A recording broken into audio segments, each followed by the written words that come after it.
Good morning. Thank you for joining me once again for another episode of Maximizing Your Impact with Dr. Maxwell, Ubah. And today I'm excited because I'll be bringing you a principle that will help you and move you to the next level. Some of you might be wondering that the background is different. Yes, I am bringing this from a different location because I am facilitating a program for a company, and I was housed in a hotel. So this is from my hotel room that I'm bringing this presentation this morning. Background different, but the content is going to be powerful and it's going to bless you. So good morning. Thank you. Please just tell me your name and where you're joining from so that I see my boss actually on the line. I see Bernard. Thank you.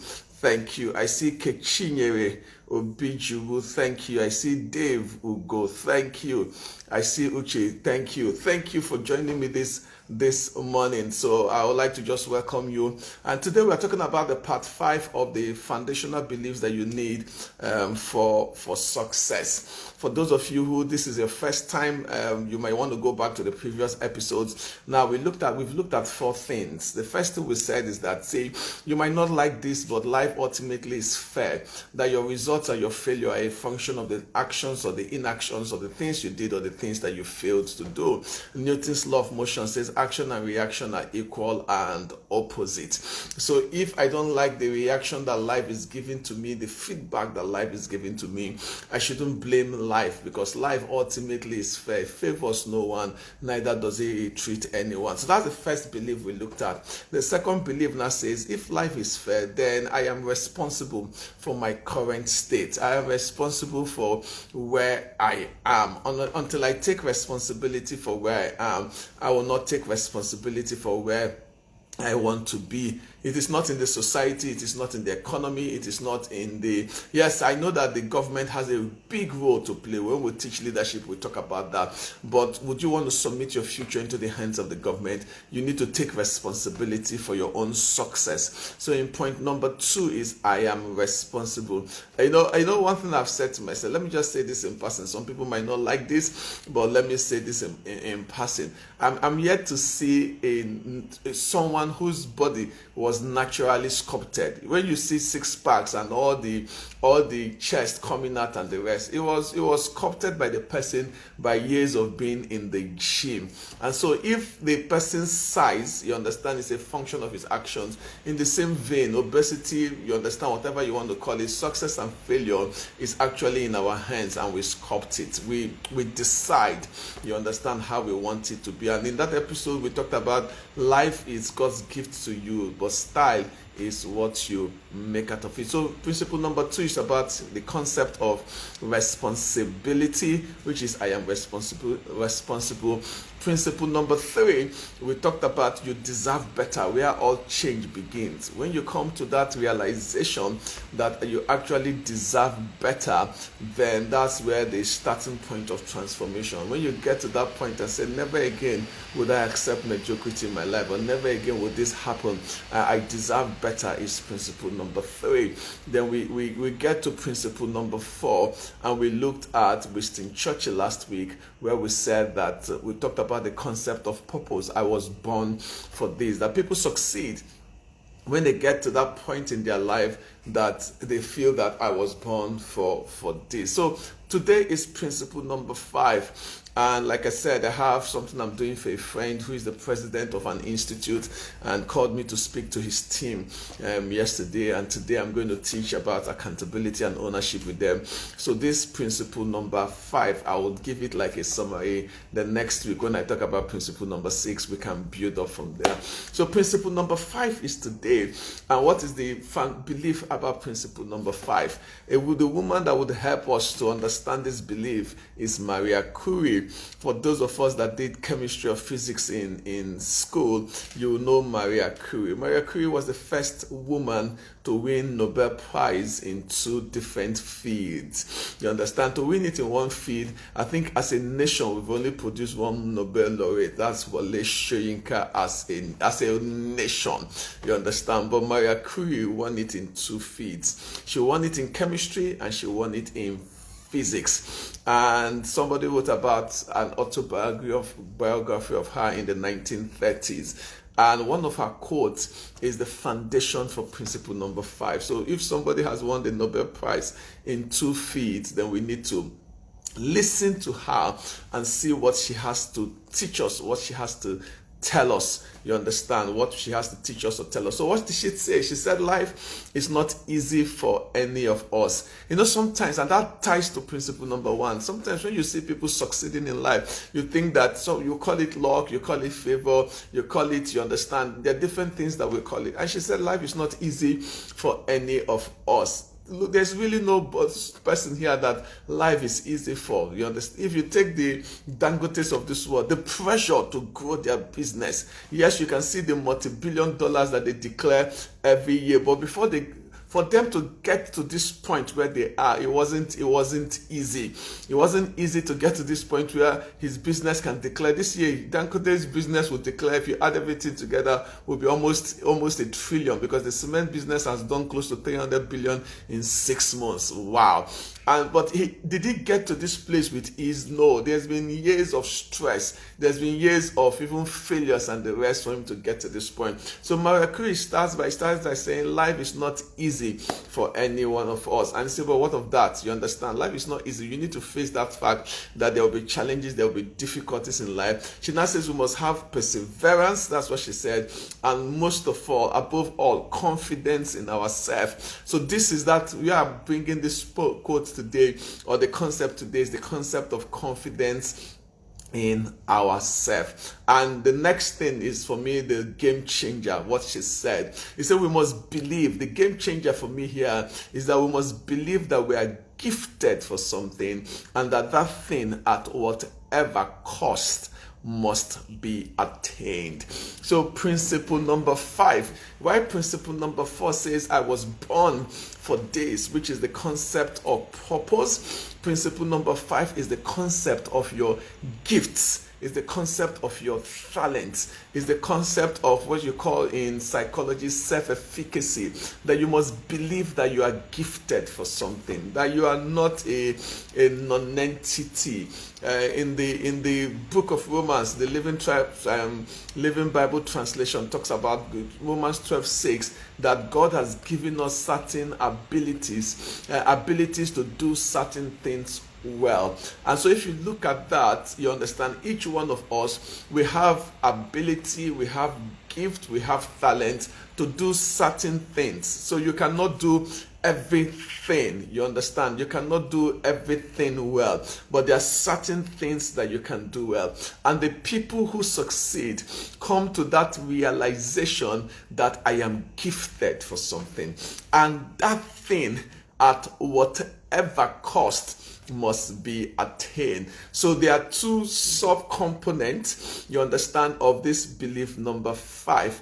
Belief number 5 is about finding your niche, of finding your place. You understand? That's belief number 5, finding your niche. What are you good at? He said we must believe that we are gifted at something, and that thing, at whatever cost, must be attained. So the first part of belief number 5 is that belief that I am gifted at something. I believe that there's something that life has endowed me with. You understand? Certain things that life has endowed me with, that no other person can do these things the way I do them, is belief number 5. And that thing, at whatever cost, which is I'm willing to pay the price, the sacrifice, for this gift to be expressed, for this gift to become a reality in life. And this is why people succeed in life. They find their place and they say to themselves, hey guys, this is my place, and in this place I'm going to be the very best there is in this particular environment.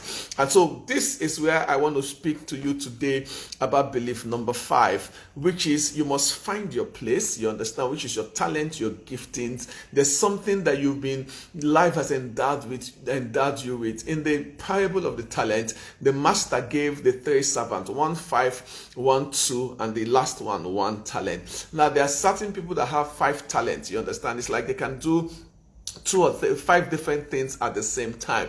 There are certain people that have 2 talents, but every man starts with at least a talent. Every man starts with at least a gift and a talent. For a lot of us, you know what happens? You understand? We bury our talent, just like that parable. The man took the talent and buried the talent and ended up blaming the master. You understand? They took the talent and bury the talent. There is nobody on earth that is not born with at least 1 talent. Some might have 2, some might have 3, but everybody is born with 1 talent. And your responsibility is to find out what that talent is. And when you find out that talent, your goal must be to be the best there is in that particular field. So finding your niche is not just finding what you're good at, it's finding what you can be the very best in the world at. That's the goal. So in belief number 5 is taking excellence 1 level. It's saying to yourself, I am going to be the very best. My goal is that I'm going to be the very best there is in this space where I have found my talent. So if your talent is in music, for example, now there are so many musicians. You will not be the only musician on the surface of the earth. But what is your goal? Your goal must be, you understand, I believe that this is what I am gifted at, and I am going to be the very best at it. And if you take the people who succeed in life, you understand, in every sphere of life, whether it is in business, whether it's in business, whether it's in football, whether it's in music, you find that at the bottom line of it is that they found out that this is what they were meant to do in terms of their purpose, which is purpose. But beyond that, they found out that they had the giftings for it, and they made that decision to be the very best there is. Now, in the business speak, language, strategy, and the rest, there's the concept of the 10x. The 10x simply says that your product, your service must be 10 times better than the other person for you to succeed. That's the 10x concept. So if both of us provide the same services, are you 10 times better? And that 10 times better might be in terms of cost, speed, convenience, and all that. But you must be better than your contemporaries for you to succeed. And so this is the lesson here, and that's the problem with a lot of people. You know, mediocrity doesn't mean poor. Mediocrity doesn't mean that you failed. Mediocrity simply means that you are average. You understand? Mediocrity simply means there's no difference between you and the other person on the surface of the earth. That's what mediocrity is. I tell people that excellence is the little extra, and that little extra is the premium that your world will pay you for. So Maria Curie is the woman that is teaching us the next belief for success, that we must believe that we are gifted at something. So take yourself, look at yourself in the mirror and tell yourself, I am gifted for something. I don't know what that thing is. I might not have discovered it, but I can say this to you. When you discover what you are gifted at, you find your genius. In fact, when you discover what you are gifted at, you find your genius. So listening to me here, you're a genius. The only problem is that you've not discovered your area of genius, but you are a genius. Because when you discover your gift, you just discover that area where you shine, and you shine naturally, you shine easily. Let me give you an example, and I'll come to a business concept called the hedgehog concept. I'm a consultant. I'm a consultant, and I found out that one area for me that it's natural, it's easy. I find it easy, natural is leadership. That's one thing I find easy, natural. And it started from med school. I remember then in med school, I started reading Peter Drucker's books in med school. So I like the concept of management and running organizations. And I saw my professors. These are professors that we read their textbooks to become doctors. These are professors that we revere. Do you understand? Wow, we worship, so to speak. You can't become a doctor without reading some of their textbooks. In fact, they will tell us that forget the foreign textbooks. So if you must pass, you understand this is the textbook, because the diseases in this environment, some of them are not captured in the foreign. The treatment is slightly different. So some of us that bought the foreign textbook, we kept the foreign textbooks aside and we read the textbooks of our professors to pass. But when they became heads of department, when they became provost of the college, when they became chief medical medical directors, the institution suffered. And that was why I started asking my question, what's the gap between somebody's technical competence and the ability to lead an institution? And that for me was the journey that led me into whatever I've done in my life. You understand? I left medicine. You understand? I went to London Business School to do my master's in leadership and strategy, because for me it was that I just wanted to find the answer. How can I lead institution, lead organization? And what I do for a living today is speak to people about the concept of leadership. I've had people say to me, come and do marketing and selling. I have somebody here, my boss, actually, he's a consummate marketer, and I don't do marketing and selling. Sometimes when they give me some courses, I say, boss, look, come and do this. Because you see, I don't want to dissipate my genius into so many other things. I want every time I come to class, you understand, every time I have an opportunity to speak, I am playing in my genius, in my area of gifting. And when you play in your area of gifting, you are not afraid. So I say to people, it doesn't matter anywhere in the world you take me. It doesn't matter who is in the audience anywhere in the world. I am in my area of genius. And that area of genius makes me outstanding. And so for you also, so people have called me, come and do this. People have called me, come and do this. People have called me, come and do this. And what I've said to them is, sorry, unfortunately, I don't do this. Recently, somebody sent me, you understand, a proposal. A bank wanted him to do something, Maxwell. And I looked at it, I said, this is not my area. And I forwarded it to, I copied my friend. I said, this is the person that can help you best in this area. You see, when I leave my area of genius, I become a mediocre. And that's what I see a lot of people doing. They're trying to dabble in too many things. You know, they say too many cooks spoil the pot. In the same vein, in dabbling in too many things at the same time, you just dissipate your genius in frivolities. If you must succeed, the concept of success here is that you must start with one thing that you know you have the capacity to be the very best in the world. Not because I see some people making money from music and I say I want to start singing. The question is, am I wired for that particular area? Am I wired to sing? Because when you start comparing yourself with others, you understand, is the hallmark of stupidity. In your own lane, you need to find that this is the race I can run and I can run best. So Maria Curie says you must believe that you are gifted for something. You need to find, so what am I gifted for? You understand? What am I gifted for? What talent of life has life given me to express? And in that talent, I need to make the decision to be the very best there is. I don't know, am I speaking to somebody here? We are talking about belief number 5. We're talking about finding your niche. We're talking about finding your talent. But beyond finding your talent, we're talking about being the very best there is in the world. You know what I see here? I see mediocrity as pervasive. I see people who do different things. They start their business, you understand, no matter how they start their business, whether the business is restaurant business, whether the business is a school, whether the business is a musical club or whatever it is, but at the heart of that business, there is no excellence at the heart of that business. And life would not pay you when there is no excellence at the heart of that business. And so this is belief number 5. Belief number 5 is about that decision to be the very best there is. You understand? In your own small world. So excellence doesn't have a limit. You understand? So this excellent today might be different from excellent tomorrow, but today this is the very best I can do. But I keep pushing the envelope. I keep, you understand, extending it, telling myself that, see guys, tomorrow I have to be better.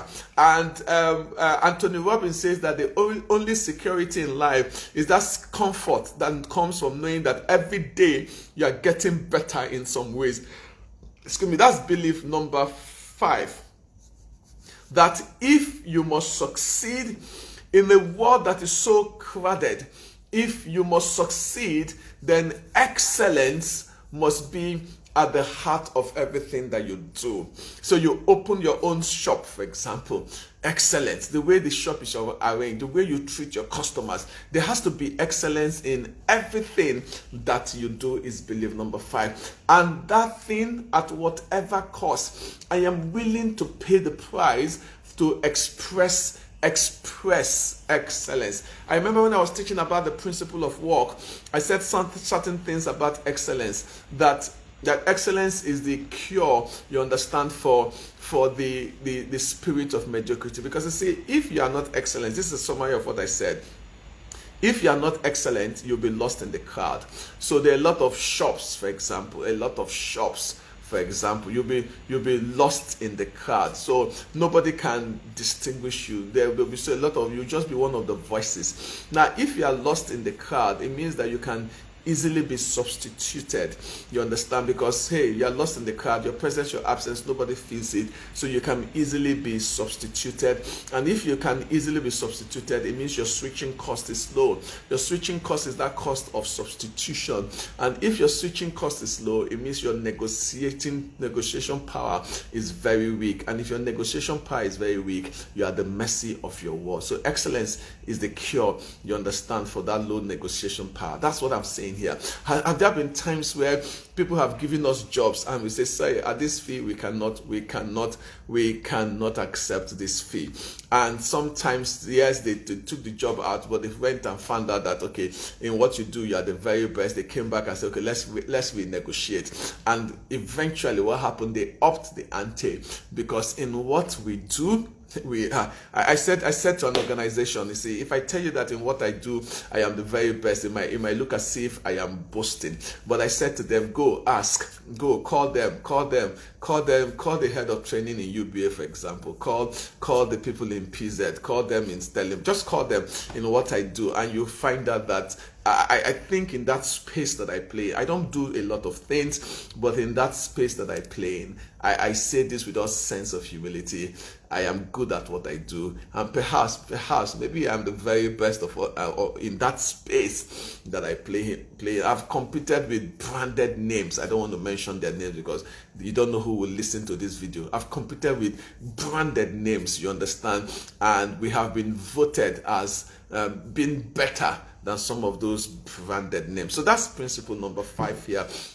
Principle number 5 says, whatever you do, whatever you choose to do, you understand, be the very best at it.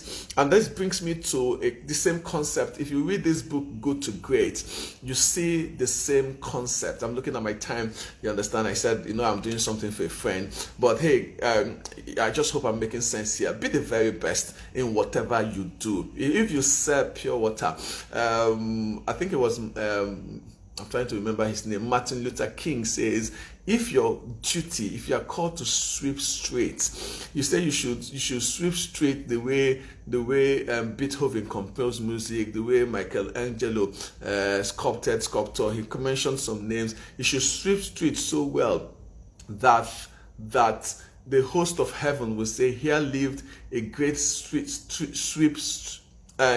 sweeper who swept his streets well. That even in heaven they will know that this guy did his job well.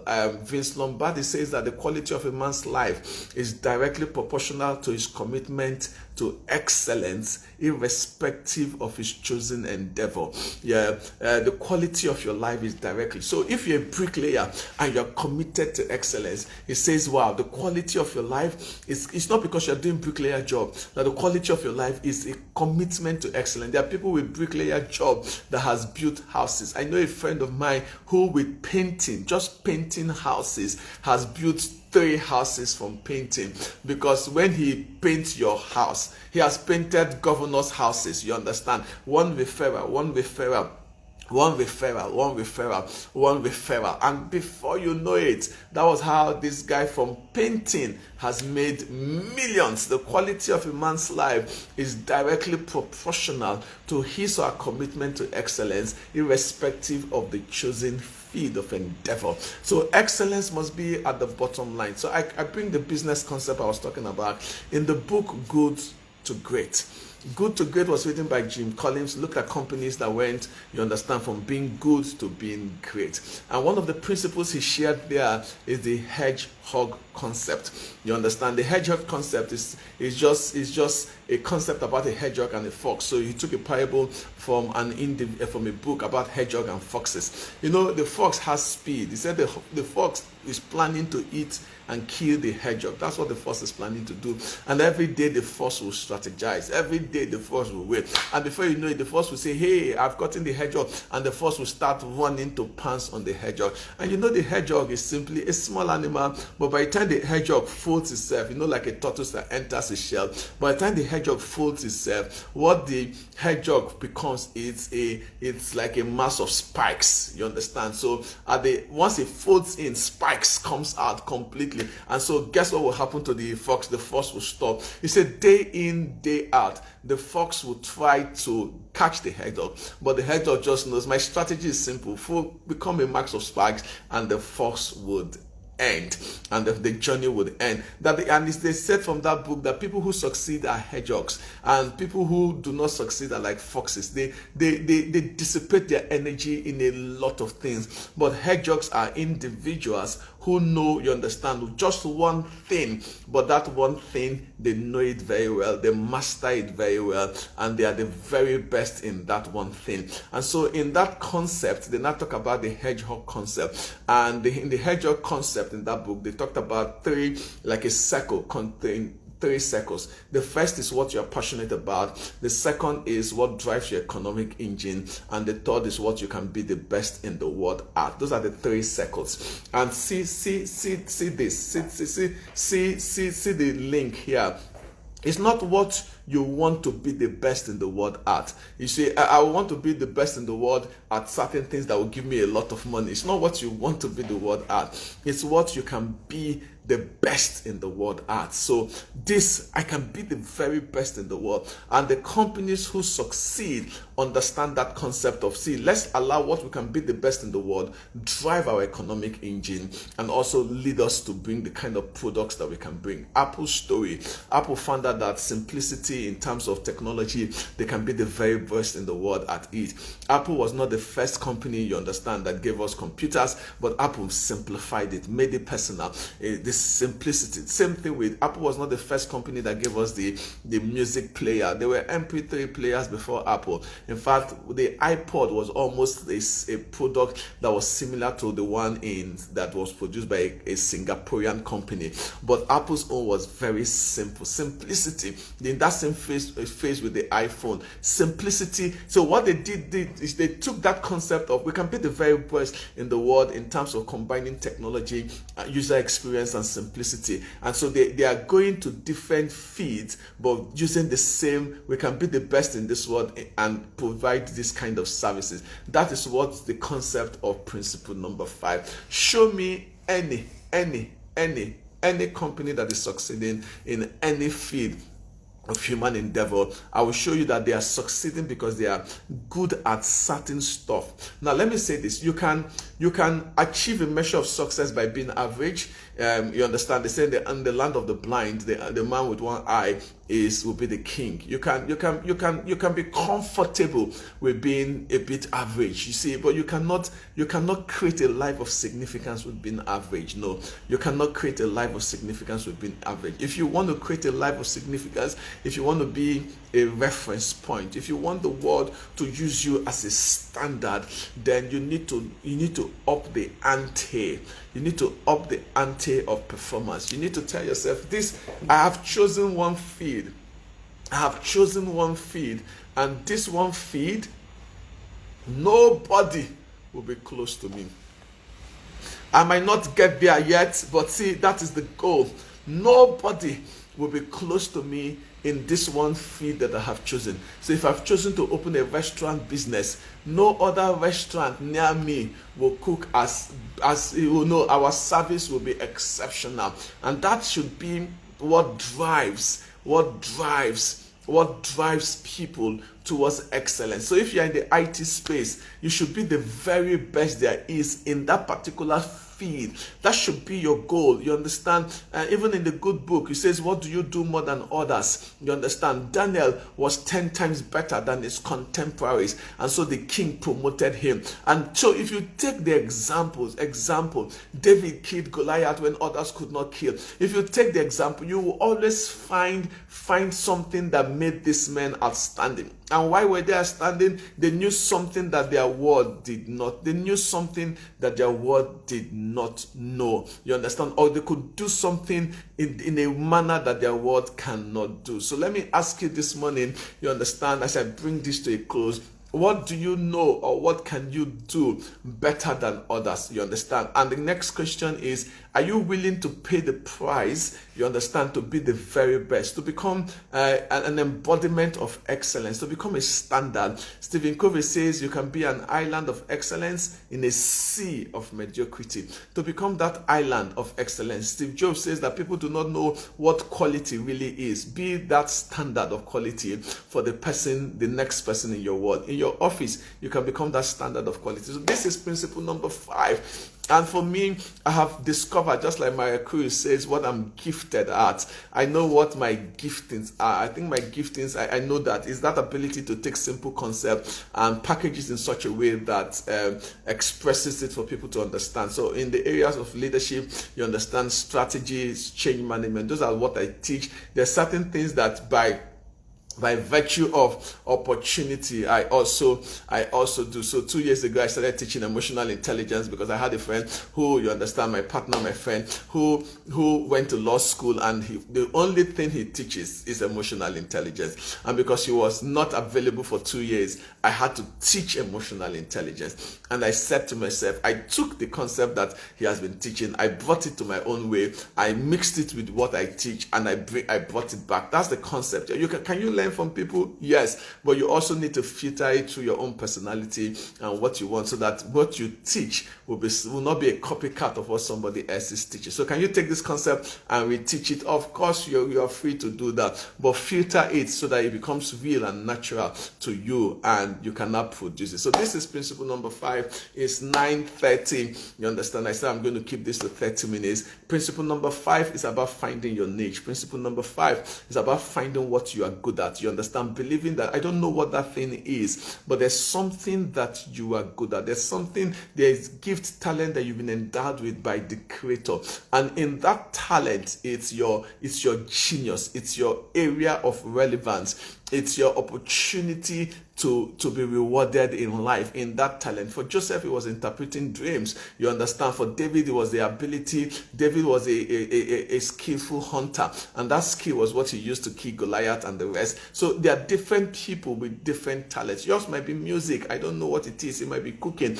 I don't know what it is. It might be painting. I have a nephew who I think is one of the very best when it comes to painting. When he finishes painting, you would think that it was a picture snapped. Now that thing is bringing him out. The world is gradually recognizing him and knowing him, but it's a journey. You understand? It's a journey of progress. It's a journey of progress. What would the world remember you for? Maria Curie says you must believe that you are gifted at something, and that thing at whatever cost. So are you willing to pay the price? Excellence is something that we must pay the price for. Excellence, you understand, there's a gravitational pull of mediocrity, and if you must break that gravitational pull, you need to make that determination that, hey guys, I'm going to pay the price. Henry Longfellow said that the height by which great men attained were not attained by sudden flight, but they, while their companions were sleeping, were toiling upwards at night. It's on that note I want to bring this to a close. I hope you've learned one thing today. You understand, I'm doing this from, like I said, a hotel room. I'm going straight into the program of a friend of mine who is the president of an institute, you understand, to be a part of that program, because I'm speaking today on accountability and ownership. So I want to thank you for joining me. My name is Dr. Maxwell. Ubah. I hope this session has been a blessing to you. So Maria Curie taught us principle number 5, and principle number 5 says that you are a gift, you understand, to your world, but your world will not see that gift except you discover it and you package it with excellence, and that's when your world would appreciate it. So be the very best there is in whatever you have chosen to do. And if you cannot be the best, then find that area where you can be the best, where you can carve out a niche and says, hey, in this area I can be the very best. So Google for me is the very best when it comes to search engine. Amazon is the very best when it comes to e-commerce. Apple is the very best when it comes to certain products. You understand? They're the same. Every time you see a company becoming $1 trillion company, it's not by mistake. Excellence was what drove them to where they are today. So you can live the backside of the wilderness. You can be known in the palaces of life. You understand, leave the dungeon of the prison. You can be celebrated in the palaces. But for you to be celebrated in the palaces, you need to have excellence. You need to be good at something. That's what the world is looking for. I hope the world will find you. I hope your organization will recognize you. I hope 10 years from today we'll celebrate your name. But in order for us to celebrate you, excellence must be at the very heart of whatever you do, no matter how small that is. Thank you very much. So thank you for people. Thank you. I hope I can see some people have. Chike, hi. Thank you for joining. You understand. Thank you. My big sister is here. Thank you, brother. Thank you. Thank you. I hope this session has been a blessing to you. So immediately after this, I'll be posting this. I'll be posting this on the page. Do me a favor, share it with your friends. Next week we'll be talking about principle number 6. In the pursuit of excellence, there are certain obstacles. You understand? Challenges, difficulties. The road to success is not a smooth road. I wish I could tell you that the road to success is a smooth road. You understand? The road to success is not a smooth road. What do we do when we face detours? What do we do when life throws some obstacles on our way? And maybe that obstacles can be from society, or that obstacles can be from you. Sometimes you make a decision and the decision goes against you. What do you do? Principle number 6 will tell us what to do in terms of that. And I can't wait for principle number 7. Principle number 7 is the icing on the cake. You understand? So thank you. Join me for the remaining 2 weeks as we cover. And if you missed the remaining 4 or 5 episodes, please go back again and watch them. It will help you. Next week, 9 a.m., I'll be with you. God bless you. I am Dr. Maxwell.